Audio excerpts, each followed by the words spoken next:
ரொம்ப முதுகு வலியில் ரொம்ப தொந்தரவு பண்ணிட்டு உட்காரத்துக்கு முடியாமல் சாய முடியாமல் இருந்திருந்தப்போ உறவினர் வீட்டுக்கு போயிருந்தேன். அவங்க வந்து இது மாதிரி டாக்டர் பூலேந்தி கருணாநிதினு இருக்காரு, கேரன் கியூர்னு வச்சுருக்காரு, அங்கே போங்க, அவங்களுக்கு ரொம்ப நல்ல சப்போர்ட்டிவாக ஐடியா கொடுத்து கன்சல்ட் பண்ணி என்ன செய்யணும்னு சொல்லுவாருன்ட்டு வந்தேன். அதுக்கு முன்னாடி நான் ஒரு ஆர்த்தோ டாக்டர்கிட்ட போயிருந்தப்போ ஒரு ஆப்ரேஷன் பண்ணால் அது இதெல்லாம் என்ன சொல்லி எலும்பெல்லாம் ரொம்ப தெரிஞ்சிச்சுன்னு பயமுறுத்தினாங்க. ஆனால் இவர்கிட்ட வந்தப்போ அதெல்லாம் ஒன்றுமே இல்லை, சாதாரண விஷயம், என்னால் ஈஸியாக செயல்படுத்த முடியும்.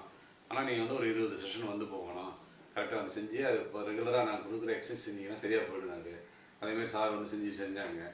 செஞ்சு ஒரு வாரத்துலேயே எனக்கு ரொம்ப நல்ல ரெஸ்பான்ஸ் தெரிஞ்சுட்டு ஃபுல்லாக முதுகு வலி சரியாயிடுச்சிங்க. 20 செஷன் முடிச்சு அதுக்கப்புறமும் எக்ஸ்ட்ராலாம் வந்து நல்லா செஞ்சு கொடுத்தாரு. எப்போயாவது ஒரு ப்ராப்ளமோட வாங்க நான் பண்ணி கொடுக்குறேன்னு சொல்லி நல்லா சப்போர்ட்டிவாக பேசி நல்லா பண்ணாருங்க. இப்போ ரொம்ப நல்லா இருக்குது. இப்போ நான் நிறைய பேர் ரெக்கமெண்ட் பண்ணி எல்லோரும் வந்து போயிட்டுருக்காங்க. எங்கள் குடும்பத்தில் என் ஒய்ஃபு டாக்டரோட காமிச்சோம், எல்லோரும் நல்லா இருக்குது. எங்கள் சிஸ்டர்லா குடும்பத்தில் எல்லாருமே இங்கே வந்து பார்த்துட்டு இருக்காங்க. ரொம்ப அருமையான இடங்க. டாக்டர் பூலேந்தி கருணாநிதிக்கு ரொம்ப நன்றி சொல்லணும். கேரன் கியூர்ங்கிறது ரொம்ப பெஸ்ட்டு பிளேஸுங்க இந்த மாதிரி ட்ரீட்மெண்ட்டுக்கு. வணக்கம்.